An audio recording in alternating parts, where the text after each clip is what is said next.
नमस्कार दोस्तों। आज का विषय है जीवन के लक्ष्य। आज हम सभी जीवन के लक्ष्यों को समझने का प्रयास करेंगे कि हमारे जीवन में किस प्रकार के लक्ष्य होने चाहिए। अगर यथार्थ सत्य की दृष्टि से देखा जाए, मेरी दृष्टि से देखा जाए, तो जीवन में 3 प्रकार के लक्ष्य होने चाहिए। प्रथम, व्यक्तिगत लक्ष्य।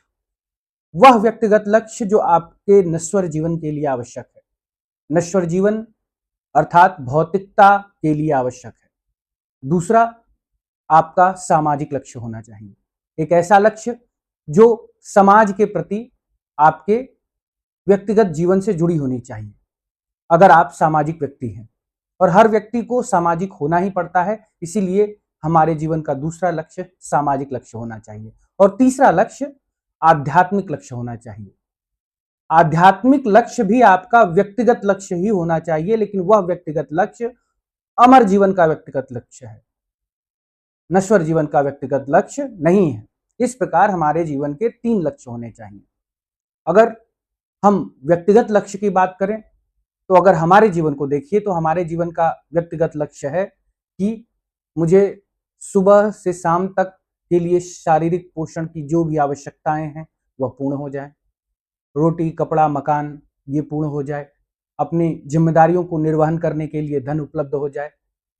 जो मेरा पारिवारिक व्यक्तिगत जीवन है वह आराम से चलता रहे, उसके लिए जो धन चाहिए वो धन प्राप्त हो जाए। यह मेरा व्यक्तिगत जीवन का लक्ष्य है और मैं अपने व्यक्तिगत लक्ष्यों को पूर्ण कर चुका हूं, पूर्ण कर रहा हूं। यह निरंतर चलने वाली प्रक्रिया है। तो मैंने अपने व्यक्तिगत जीवन के लक्ष्यों को हासिल कर लिया है।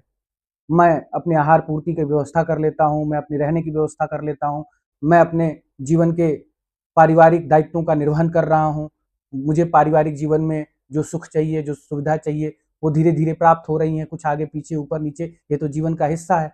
तो यह व्यक्तिगत लक्ष्य हो गया मेरा। उसी प्रकार आपके जीवन का भी कुछ व्यक्तिगत लक्ष्य होना चाहिए। कुछ लोगों का व्यक्तिगत लक्ष्य बहुत बड़ा होता है, कुछ लोगों का व्यक्तिगत लक्ष्य मेरी तरह सामान्य होता है। किसी का अगर बड़ा है तो किसी का सपना बंगला हो सकता है, गाड़ी हो सकता है, प्रधानमंत्री बनना, मुख्यमंत्री बनना, राजा बनना, महाराजा बनना, सम्राट बनना, उद्योगपति बनना, ऐसे जीवन के विभिन्न लक्ष्य हो सकते हैं। तो ये व्यक्तिगत लक्ष्य आपके अपने होते हैं और इस व्यक्तिगत लक्ष्य को शांतिपूर्वक चुपचाप संपन्न किया जाता है।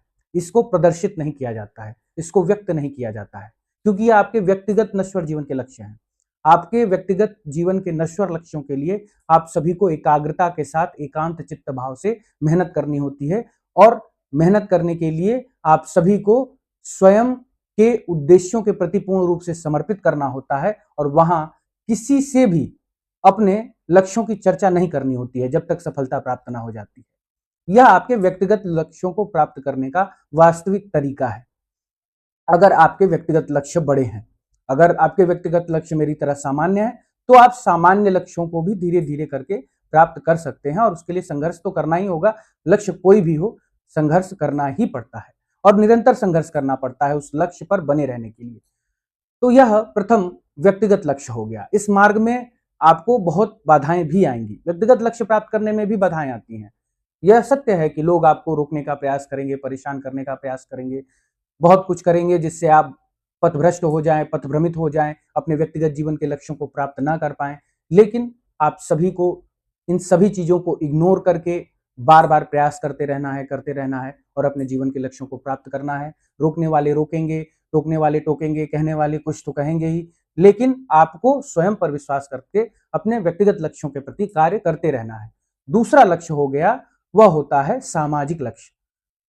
अगर कोई व्यक्ति यह सोचता है कि मेरे जीवन का सामाजिक लक्ष्य मेरा सिर्फ व्यक्तिगत लक्ष्य ही है, तो यह संभव नहीं है। सामाजिक लक्ष्य समाज का मिला जुला लक्ष्य होता है।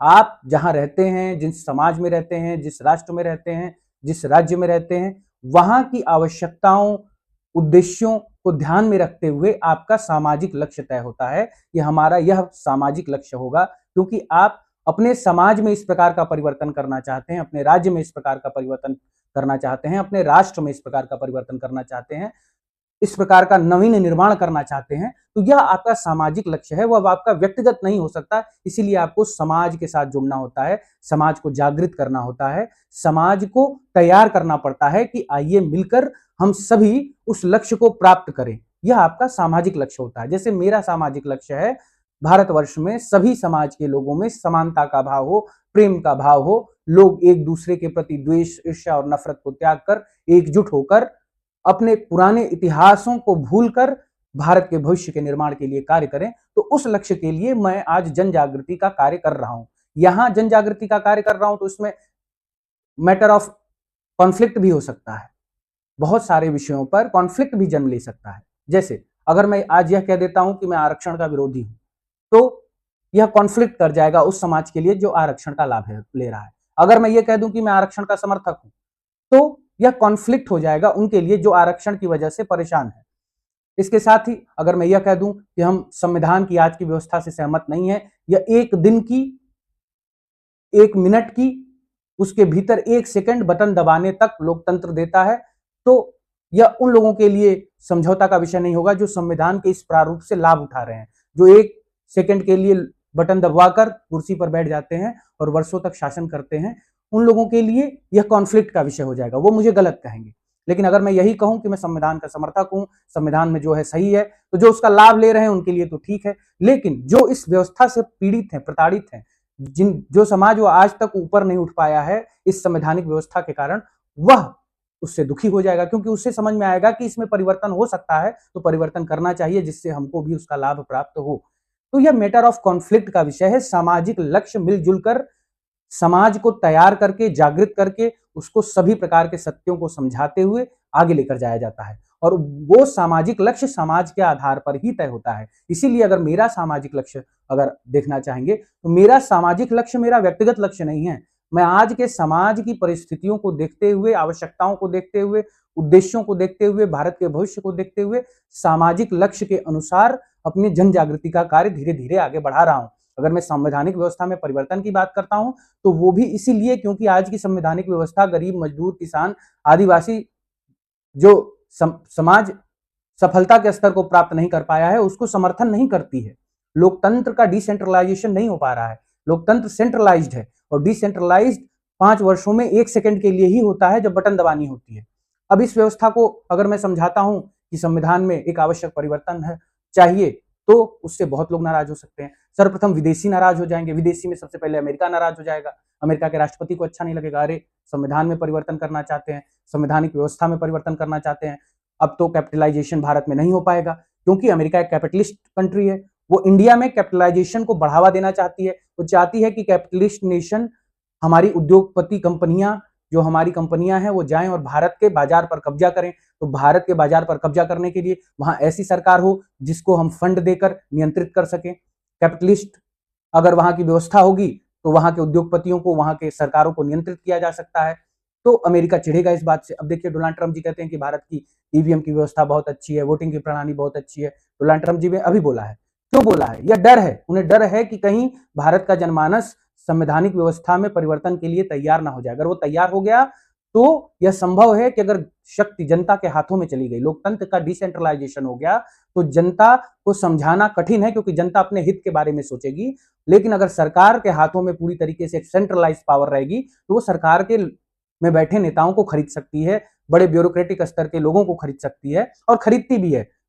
भारतवर्ष के अगर कोई शासन, प्रशासन या नेता यह विरोध करते हैं कि संवैधानिक व्यवस्था में मूल परिवर्तन नहीं होनी चाहिए, क्योंकि इससे स्वतंत्रता चली जाएगी, या संवैधानिक व्यवस्था में परिवर्तन होने से जनता के हाथों में शक्ति जा सकती है, तो ये डर उन्हीं लोगों का है जो विदेशी धन पर पल रहे हैं भारतवर्ष में, विदेशों से धन लेकर राजनीति कर रहे हैं। वह कुत्ते भौंक रहे हैं जो कुत्ते विदेशियों से बोटी खा रहे हैं। आप इन सभी बातों को ध्यान से समझिएगा।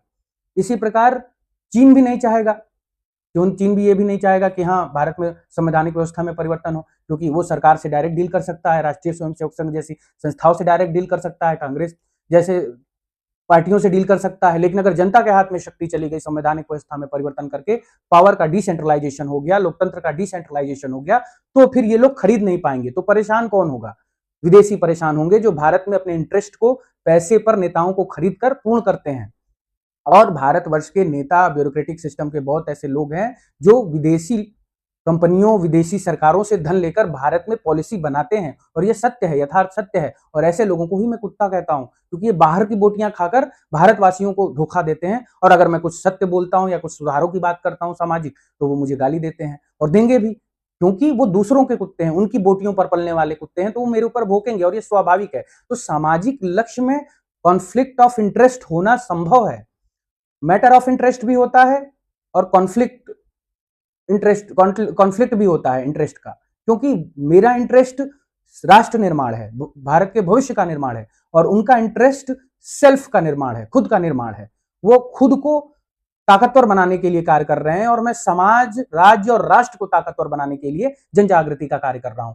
तो इसलिए ये सामाजिक लक्ष्य जो मेरा है, मेरा खुद का व्यक्तिगत लक्ष्य नहीं है, ये आप लोगों का लक्ष्य है, ये आम जनमानस का लक्ष्य है, ये आम जनता का लक्ष्य है कि मैं उसे आज हाशिए से ऊपर उठाकर राजा बनाना चाहता हूं, और नेताओं को जनता का नौकर, उनका सेवक बनाना चाहता हूं। इसीलिए मैं सामाजिक वैचारिक रूप से जन जागृति का कार्य करता रहता हूं। इसके साथ ही मैं विभिन्न विषयों पर, राजनीतिक विषय, उसके बाद आर्थिक विषय, सामाजिक विषय, अन्य सब बहुत सारी विषयों पर बात करता हूं। क्यों बात करता हूं? मुझे बहुत अच्छे से आता है ये सारी चीजें।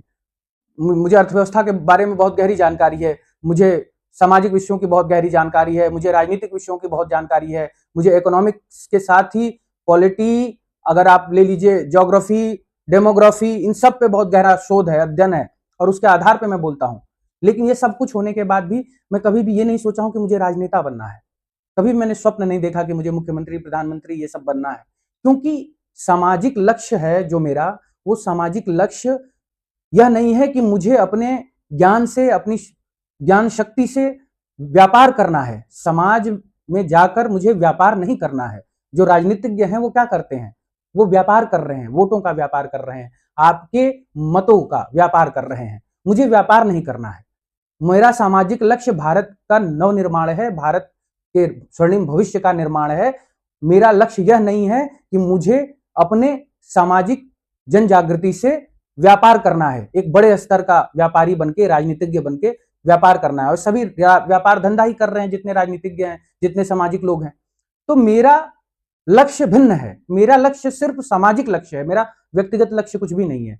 सामाजिक लक्ष्य में मेरा व्यक्तिगत लक्ष्य कुछ भी नहीं है। यह समाज का लक्ष्य है, जिस समाज के लक्ष्य को पूर्ण करने के लिए मैं सामाजिक जन जागृति का कार्य करता हूं। मुझे इससे कोई भी व्यापार नहीं करना है, या मेरा कोई व्यापारिक उद्देश्य नहीं है।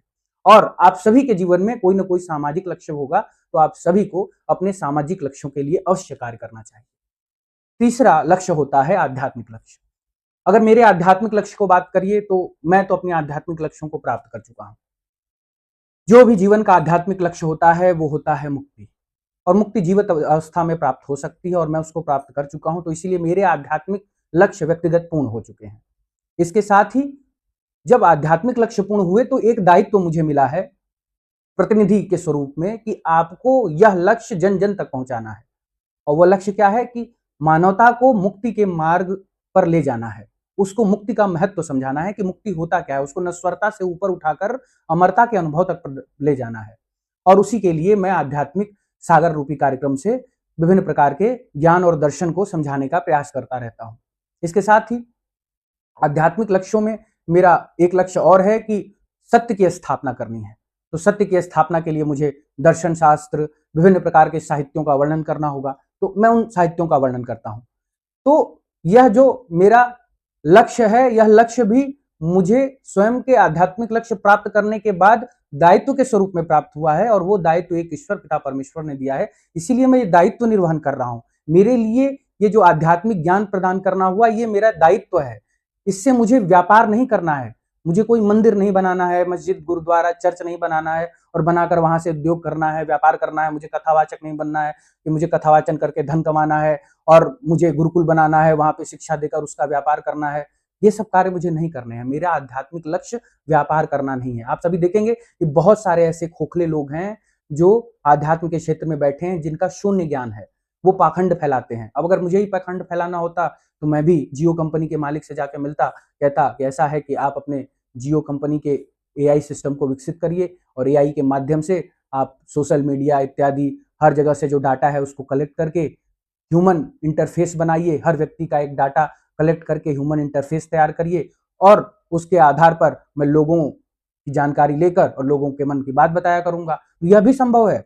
आप सभी ये समझिए कि आज के समय में हर व्यक्ति का डाटा सोशल मीडिया, इंटरनेट पे मौजूद है और आपके डाटा को कोई भी संस्था एआई के माध्यम से लेकर एक एआई जनरेटेड मॉड्यूल तैयार कर सकती है, जिससे आपका सारा डाटा उपलब्ध रहेगा। और अगर आप किसी बाबा को चाहें तो बाबा को खुद से जोड़िए और उसको सारा मॉड्यूल प्रदान कर दीजिए। कोई व्यक्ति उसके पास जाएगा, नाम पूछेगा, नाम पूछने के बाद तुरंत एक क्लिक पे उसका पूरा डाटा सामने आ जाएगा, उसके बारे में सब कुछ बता सकता है। यह भी संभव है, कुछ भी संभव है। तो इस तरीके से पाखंड फैलाकर, प्रचार करके, अनपढ़ गंवार लोगों को आकर्षित करके हम अपना धंधा भी शुरू कर सकते हैं। लेकिन मुझे ये सब करना ही नहीं है। मैं आध्यात्म को अपना व्यापार का माध्यम नहीं मानता हूं और यह मेरे लिए व्यापार नहीं है। आध्यात्म मेरे लिए सत्य की स्थापना का विषय है, दायित्व का विषय है, मुक्ति के मार्ग को प्रशस्त करने का विषय है। इसीलिए मैं किसी भी प्रकार के व्यापार से नहीं जुड़ता हूं। मेरे लिए मंदिर, मस्जिद, चर्च, गुरुद्वारा कोई मायने नहीं रखता है, क्योंकि मेरा तो उद्देश्य है कि हर व्यक्ति के शरीर को ही मंदिर बनाना है। मैं तो स्वयं मंदिर बन चुका हूं। मैं सोचता हूं कि सबको मंदिर बना दूं, हर व्यक्ति का शरीर ही मंदिर बन जाए। तो मैं उसके लिए कार्य कर रहा हूं। तो मेरा आध्यात्मिक लक्ष्य आज के खोखले साधु संतों, बाबाओं जो चोला पहन के घूम रहे हैं उनसे भिन्न है। ये लोग व्यापारी हैं, मैं व्यापारी नहीं हूं। मेरा उद्देश्य सत्य आधारित प्रेरणा पर निर्भर करता है। इसी प्रकार राजनीतिज्ञ भी बहुत आज साले ऐसे हैं जो अपने सामाजिक लक्ष्य प्रस्तुत करते हैं बहुत अच्छी अच्छी बातें करके, लेकिन उनको व्यापार करना रहता है। वो भीतर से खोखले हैं, उनके अंदर ज्ञान नहीं है, लेकिन उनको व्यापार करना है तो राजनीति में कर रहे हैं व्यापार, लोगों को मूर्ख बना रहे हैं। अगर मैं इन लोगों की तरह नहीं बनना पसंद करता हूं, मैं सामान्य जीवन जीकर सामाजिक लक्ष्यों और आध्यात्मिक लक्ष्यों को पूर्ण करना चाहता हूं, जनता के प्रति अपने दायित्वों को पूर्ण करना चाहता हूं, तो इन लोगों को कष्ट होता है कि भैया ये क्यों ऐसा कर रहा है, इसके पास तो सभी टैलेंट है, सभी गुण है, सभी ज्ञान है, सब कुछ होने के बावजूद ये ऐसे क्यों है। तो इसको रोको, इसको परेशान करो, इसको गाली दो, क्योंकि इससे इन लोगों की अहमियत कम हो जाती है। जो इन लोग इन चीजों से व्यापार कर रहे हैं और मैं इन चीजों से व्यापार नहीं कर रहा हूं। मुझे क्यों व्यापार नहीं करना है? क्योंकि मैं शुरू से यह स्पष्ट रहा हूं कि अगर मैं इन लोगों की तरह बन जाऊंगा तो फिर मेरे और इनके मध्य का भेद ही समाप्त हो जाएगा। मैं यह दिखाना चाहता हूं कि मेरे पास वो सभी गुण हैं, वो सभी आध्यात्मिक गुण हैं, आध्यात्मिक ज्ञान है, और इन लोगों से उस स्तर पर है जहां तक ये लोग कभी जीवन में नहीं पहुंच सकते हैं। मेरे पास वो ज्ञान है राजनीति का, मेरे पास वो ज्ञान है सामाजिक नीति का, अर्थनीति है, रणनीति है, कि मैं जिसको चाहूं तो हजारों टुकड़ों में तोड़ दूं और जिसको चाहूं तो हजारों टुकड़ों में है उसको जोड़ दूं और जोड़ के खड़ा कर दूं। तो मैं तोड़ना और जोड़ना दोनों जानता हूं, सब कुछ जानता हूं। हर कला में पारंगत होने के बावजूद भी मैं सामान्य जीवन निर्वाह कर रहा हूं, क्योंकि मुझे भीड़ में नहीं शामिल होना है, मुझे अपनी कलाओं से व्यापार नहीं करना है। इसका उद्देश्य भिन्न है और वह उद्देश्य है सामाजिक लक्ष्य, जो समाज की उन्नति, राष्ट्र की उन्नति, वैश्विक शांति और आध्यात्मिक उन्नति। हर व्यक्ति की आध्यात्मिक उन्नति, हर व्यक्ति का मुक्ति ही मेरा उद्देश्य है। हर व्यक्ति मुक्ति प्राप्त करे, आध्यात्मिक सफलता को प्राप्त करे। तो मेरा लक्ष्य आपका लक्ष्य है, जनता का लक्ष्य है। मेरा सामाजिक लक्ष्य जनता का लक्ष्य है। मेरा आध्यात्मिक लक्ष्य आम जनमानस का लक्ष्य है। और यही बात लोगों को कष्ट देती है, जो लोग व्यक्तिगत रूप से इन लक्ष्यों को लेकर व्यापार करते हैं, और मैं व्यापार नहीं करता हूं। यही इन लोगों में और मेरे में वास्तविक भेद है, अंतर है। इसी के साथ मेरा व्यक्तिगत लक्ष्य आप सभी समझ गए होंगे कि मेरा व्यक्ति लक्ष्य रोजी रोटी पूर्ण हो जाए, इससे ज्यादा नहीं है, और मैं उस लक्ष्य को प्राप्त कर चुका हूं और मैं उसमें बहुत सुखी हूं। आप सभी दोस्तों से आह्वान करूंगा कि अगर आप सभी मेरे लक्ष्यों को समझ पा रहे हैं तो आप सभी अपने अनुसार अपने जीवन के कुछ लक्ष्य तय करिए, और उन लक्ष्यों में 3 प्रकार के लक्ष्य अवश्य होने चाहिए। एक आपका व्यक्तिगत लक्ष्य होना चाहिए, दूसरा सामाजिक लक्ष्य होना चाहिए, और तीसरा आध्यात्मिक लक्ष्य अवश्य होना चाहिए। इसी के साथ आज का विषय समाप्त होता है। नमस्कार।